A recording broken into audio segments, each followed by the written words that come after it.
The Fairly Odd Parents have had quite a few specials premiere during its runtime on Nickelodeon, and one of them that always remained in the back of my head was Abra-Catastrophe. I remember the muffin, the planet of the apes, but not much else. And yet I vividly remember this special so well at the same time. So I decided it was time for a rewatch to see if Abra-Catastrophe is even any good. So the movie starts with this Star Wars type battle, and Timmy gets his hand fucking cut off, and Cosmo is revealed to be Darth Vader. Timmy falls, potentially to his death, and Wanda transforms him into the Arachna Kid, and he swings right into fighting the Green Goblin, who keeps telling Timmy to tell his secret. The Green Goblin is about to get Timmy, and they're poofed into Jurassic Park. Timmy is about to get cooked by T-Rex Wanda and peels out of there, recreating an iconic scene from Jurassic Park. Wanda asks Timmy what his secret is as she's chasing him, and Wanda knocks Timmy's car off a cliff, and Timmy falls down the cliff only to be eaten alive by the dinosaur. He freaks out from the stomach of the beast and poofs back home to reveal a surprise fairy-versary party set up for Timmy. And there's actually a lot of discourse online about how this fits into the Fairly Odd Parents timeline. This actually completely breaks the timeline of the Fairly Odd Parents. Timmy should have had his first fairy-versary years ago, and they skipped it, and now he's having his second first one. It's really confusing. It turns out Cosmo and Wanda were asking Timmy what his secret was to see if he would reveal that he has fairies. Jorgen's there, and he freaks out at Timmy's butterfly net, and Wanda explains that nets are the one object fairies' magic have no effect on. The party gets going, and meanwhile, Crocker is driving his pedo van down the street disguised as an ice cream truck. Sus, very sus, to track down Timmy's fairies. During all this, the fairies actually stop the party to explain that most kids have lost their fairies by the first year, and go on to explain that a kid can lose their fairies if anyone else learns that they have fairies, and they'll be gone forever. Which is kind of a bummer. Why not just let Timmy enjoy his party? Also, this kind of retcons Channel Chasers a little bit, because in Channel Chasers they explain that most kids outgrow their fairies and don't need them anymore, and now they're saying that most kids don't keep their fairies past the first year because they can't keep them a secret. So what's the truth? Wanda tells Timmy that she poofed him up a magic doorknob that will make anyone who touches it forget what they were doing, to help keep his parents out so they can enjoy the party. Then there's a crazy ass music number that sounds kind of like School's Out the Musical, and I'm loving it. There was a lot of work put into this musical number. You can really tell there was a lot of effort. It sounds very catchy. So why the fuck isn't this a musical? Putting a song at the beginning of the episode special makes it seem like it's gonna be a musical, and I kept waiting for the next song to pop up, and it never did. So the party ends, and Timmy's going over all the magic gifts he received, and Jorgen pops in and gives Timmy one final gift, a magic muffin. Whoever eats the muffin can grant an entirely rule-free wish. Kinda dangerous. Why not just make it so Timmy's the only one who can use it? It's a fairy product. They must have produced it themselves. They must have baked it up with magic. Why not just magically make it only work for Timmy? I don't know. The second Jorgen pops out the muffin, Crocker's tracker instantly picks it up as a muffin-shaped object also, and he tracks it to Timmy's house and prepares a professional net to capture his fairies and steal the muffin. Meanwhile, Cosmo and Wanda then go into the backstory of how they were assigned to Timmy in the first place. Timmy's mom wants to go out, but Timmy's dad doesn't want to hire a babysitter out of guilt of missing his childhood. They eventually decide to tell Timmy they're traveling to Africa to give those children his leftovers. He cries at the thought of being left alone as his father records his misery, and Timmy finds a flyer for a babysitter service that he calls himself, who is no other than Vicky, and Vicky instantly tries to burn Timmy alive and ruin his entire collection of childhood videotapes as soon as she's hired. That's crazy. At least get a foot in the door first. And yet she still never got fired. Even more evidence showing that Mr. and Mrs. Turner are psychotic. They're psychopathic. It's ridiculous. Also, insane manipulation to pull on a child. And if I'm gonna give him credit, Mr. Turner didn't want to go through with the plan, but Mrs. Turner forced him to follow through with it, making her the worst parent by far. But maybe that's because Timmy's dad never did anything for him to help around the house, and she had to cook and clean and take care of Timmy full time, so she more so wanted time off. I don't know. And that is how Cosmo and Wanda got assigned to Timmy. And Timmy actually forgot this story, and he is rightfully pissed hearing it back from Cosmo and Wanda. And now he thinks his parents are nothing but dirty liars, which pretty much they are. Timmy says, "I wish my parents didn't lie to me," in a kind of sarcastic sarcastic tone, not really as a real wish, but Cosmo and Wanda grant the wish anyway. Timmy confronts his parents at breakfast and asks if they ever lied to him. They say yes unwillingly and get stressed by the loss of control for their own body and run off. I would too. And let me just say that Timmy's breakfast is absolutely unacceptable. It's just a slice of bread. There's no butter, it's not toast, it's just a slice of bread. It's nothing else. Timmy is on his way to school and Crocker is still outside his house selling ice cream out of his van when he is surrounded by an entire community of children trying to buy ice cream. And yet Timmy's already late for school. Not only are all these kids going to be late for school, but Crocker himself is going to be late for school. Timmy makes it to school and is acting all nihilistic because all adults lie to him, and AJ actually brought his pet monkey to school, and Crocker rolls up late and shoots a fork in the principal's ass trying to steal Timmy's muffin.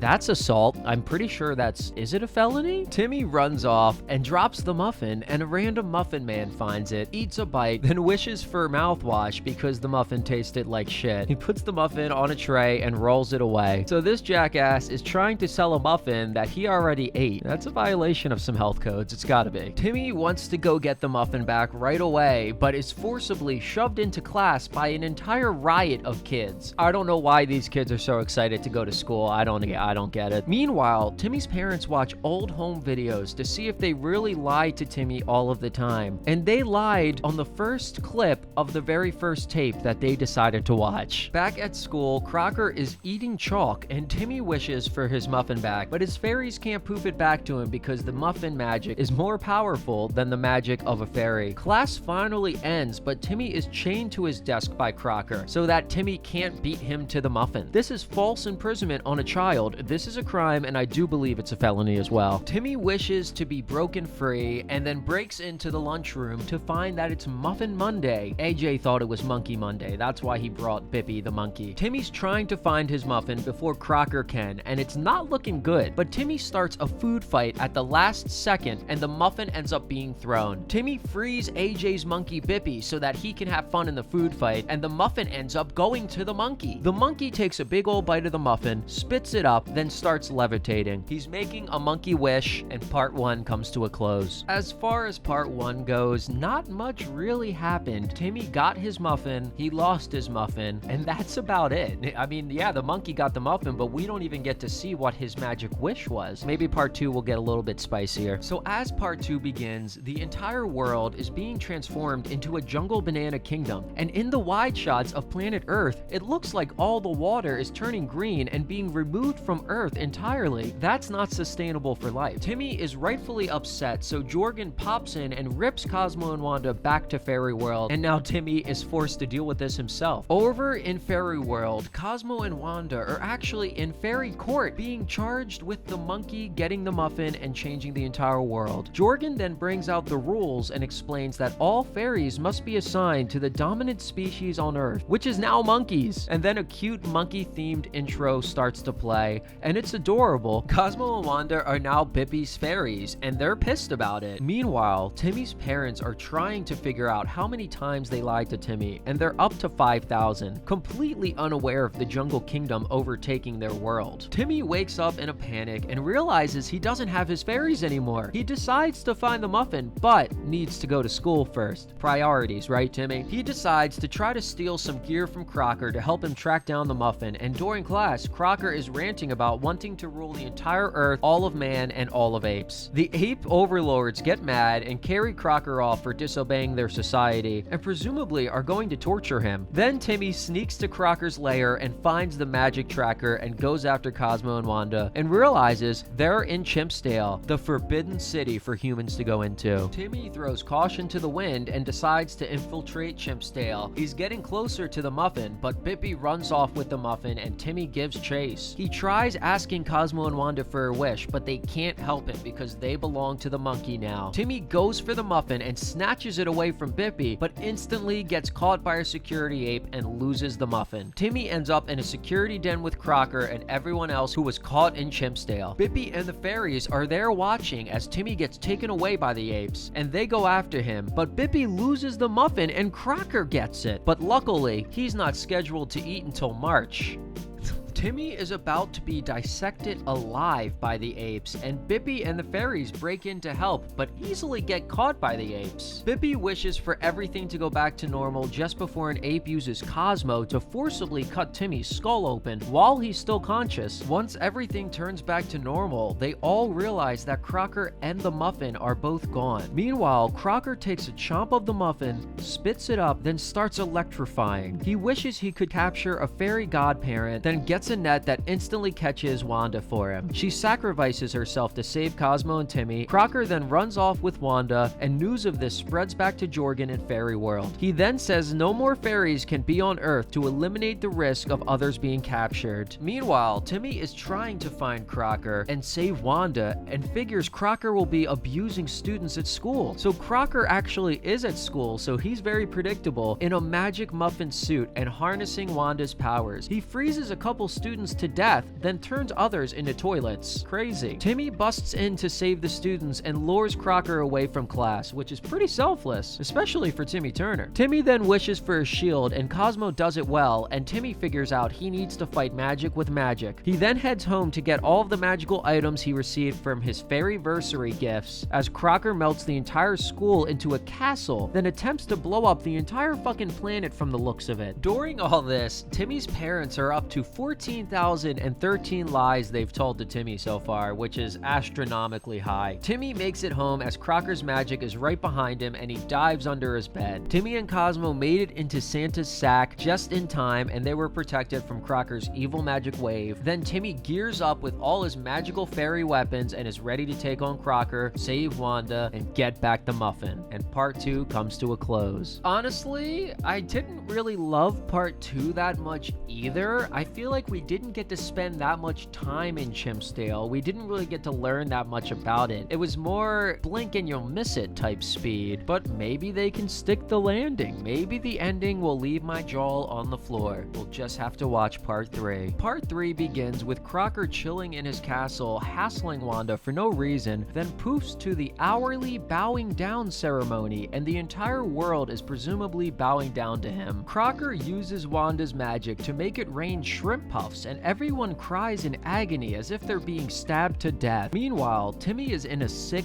fit and calls out to Crocker in front of everyone. He reflects a wish back at Crocker and brings him down to his level. Crocker can't land a single hit on Timmy and actually turns a few people into shrimp puffs. I'm considering this a kill. Timmy's in these comedy glasses, and Crocker just simply doesn't recognize him. They keep fighting until Crocker breaks Timmy's magic mirror. Then Cosmo shows up, roided up, and punches the shit out of Crocker. He used his favorite video, 5-second massive pecs. I need a copy of that, Cosmo. Just before Cosmo beats Crocker, he gets distracted and gets sucked into Crocker's staff with Wanda. Timmy steps in and gets sucked into a magic portal conjured up by Crocker, and Timmy's floating through this vast emptiness of space and almost dies of oxygen loss until his magic glasses transform into a space helmet. These shows almost never have characters need oxygen in space, so it's pretty alarming to see Timmy almost die of oxygen loss. I don't know, it's crazy. Crocker shows up to battle Timmy in space, and Timmy jumps through the asteroid belt. He smashes Crocker's helmet out with an asteroid, and his face starts to get sucked out of his head, so he portals them away to Egypt, of all places. Crocker starts using the elements against Timmy since his magic won't work against him directly, and turns a Sphinx statue into a killer demon. Timmy tries throwing some egg grenades in the Sphinx's mouth, and he swallows it like it's nothing. Timmy then flies off, and the demon goes right after his ass. But Timmy uses some magic floss to take control of the beast and ride it towards Crocker. Crocker tries to fly away, but gets his ass bit out of the sky. Timmy confronts him and gets the poor Sphinx killed, which is just horrible to see. Crocker ends up sucking them both into another portal, and they end up on a subatomic level on Butch Hartman's Eraserhead, and they continue battling on top of individual atoms, and Crocker finally gets a hold of Timmy. But Timmy ends up breaking free and shoots an arrow straight through an atom. The atom splits in half and blows the entire fucking world to hell. Crocker survived the explosion using a special bubble that looks like the bubble from Mahomushi, and Timmy survived using Santa's secret sack, but gets hit by some turkeys that got roasted in the flames, and Crocker realizes it's Timmy Turner finally. Crocker then decides to hit Timmy where it hurts and go after his parents. Timmy tries grabbing onto Crocker with some floss and follows him into the portal, but Crocker snaps the floss and and Timmy is thrown off away from them in the middle of transporting through the portal. He goes straight to his parents' house as soon as he can, but Crocker already has them in a bubble. Crocker threatens to transport Timmy's parents to the sun unless Timmy surrenders and finally gives up. That's fucking insane. Timmy asks for one last word with his parents before Crocker kills him, and he apologizes for getting angry with them earlier in the morning. His parents apologize as well and say that they love him. Timmy then decides to point out his fairies to his parents and points to Crocker's scepter and explains to his parents who his fairy godparents really are. Timmy's parents are instantly pissed that they still have to work for a living and that Timmy can't support them monetarily with their wishes, which rightfully so, I get it. Out of nowhere, the rules book ascends from heaven, opens, and starts to suck Cosmo and Wanda into the abyss. Timmy says he had to tell the truth about his fairies to be set free, and they get sucked into the book. The book closes and disappears. Crocker is absolutely pissed when he realizes he can't use magic anymore, and Timmy's parents completely decimate him. It looks like they're actually trying to murder him. The muffin bounces out to Timmy, and he finally gets to make a rule-free wish. He eats the entire muffin in one bite, spits it all out, and wishes Cosmo and Wanda were his fairies again. They come back, and Timmy wishes that everything was back to normal and everyone forgot that he had fairy godparents. During all this, the fairies in fairy world all cheer and flow back into Earth, and Timmy lands back at his normal home. His parents leave him to go to work and tell the truth that they're going to spend their money on dinner tonight and not his college fund. Meanwhile, Crocker is getting put into a straitjacket at school and given a high dose of medicine. Timmy's back at home and so happy that everything is back to normal. He's about to throw out the magic forgetting doorknob when Jorgen actually shows up. He tells Timmy that Cosmo and Wanda need to be reassigned for his Kalis axe, and then he throws the doorknob at Jorgen's skull. They trick him into reassigning Cosmo and Wanda to Timmy again, and he heads back to Fairy World none the wiser. Cosmo and Wanda redo their cute introduction because they were reassigned, and they hug and share a moment of laughter with Timmy. Bippy is seen with a truck of normal muffins as the fairies in Fairy World celebrate on their way back to Earth. Crocker sees the fairy dust from his solitary confinement cell and starts to freak the fuck out as Cosmo puts him to sleep, and they all share one final laugh as the credits start to roll. Alright, let's start off by saying I'm not exactly thrilled with Abra-Catastrophe as a special. I remember back when I was younger feeling like this special was kind of a big deal and that the monkeys actually posed a real threat. Like, I was genuinely afraid the monkeys would murder Timmy as a kid. But rewatching it now, it feels like we're in Chimpsdale for like 15 minutes and we barely have any room to breathe there. We don't even get to take in the environment really. Having the conflict split between Timmy getting the muffin from Bippy and Crocker wanting the muffin made both conflicts feel kind of thin and not that important. I never really felt the weight of Timmy's mission throughout the special. Also, the random musical number in part 1 is actually pretty good and sounds like School's Out the Musical or Fairy Idol, but there's no other songs at all in the special. It's extremely jarring to put one really banger song in the beginning of a special, then have it not be a musical. Why not include it somewhere else in the special? Putting it at the beginning, to me, implies that this is supposed to be a musical, so I was a little let down by that. Another thing I didn't exactly love was the special being split into 3 parts. It was a choice, and I don't think I would have went with it myself, with part 1 being dedicated to Timmy getting the muffin then losing it, part 2 being dedicated to Chimpsdale, and part 3 dedicated to Crocker being in control, getting beaten, then wrapping up the story. This leads to the special feeling more like 3 short stories than one cohesive long special, like Channel Chasers or School's Out the Musical. It also felt like the Crocker being in control portion of the story as well as the climax were extremely rushed, even compared to other parts of the special. It felt like an anticlimactic ending that barely even happened. The main climax of the story was Timmy having to reveal that he has fairies to his parents, then the fairies getting taken away. So Timmy being able to just wish that everyone on planet Earth forgets he has fairies kind of defeats the purpose of the climax. It makes it not exciting at all. And when it really boils down to it, it feels like the story was Timmy gets the muffin, Timmy loses the muffin, Timmy gets the muffin back, Timmy loses the muffin again, Timmy gets the muffin back for real, and the special ends. But to be a bit more positive for a little bit, my favorite part of the special was probably the introduction where they were going through a few old nostalgic movie scenes. It was super fun, it caught my attention, and made the special feel like a Channel Chasers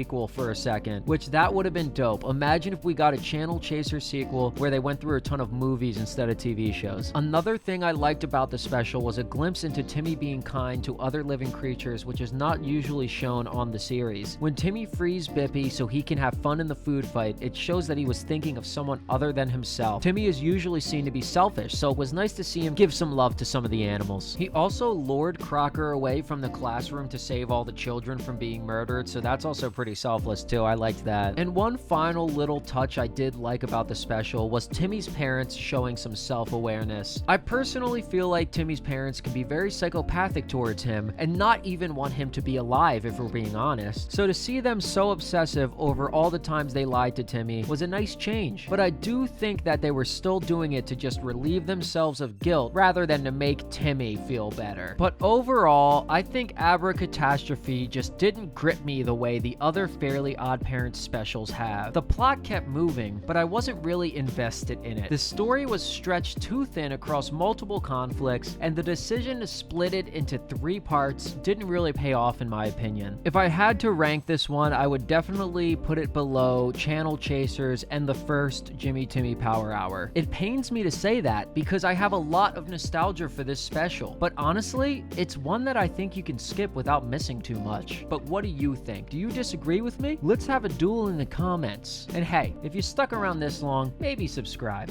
Alright, thanks for listening.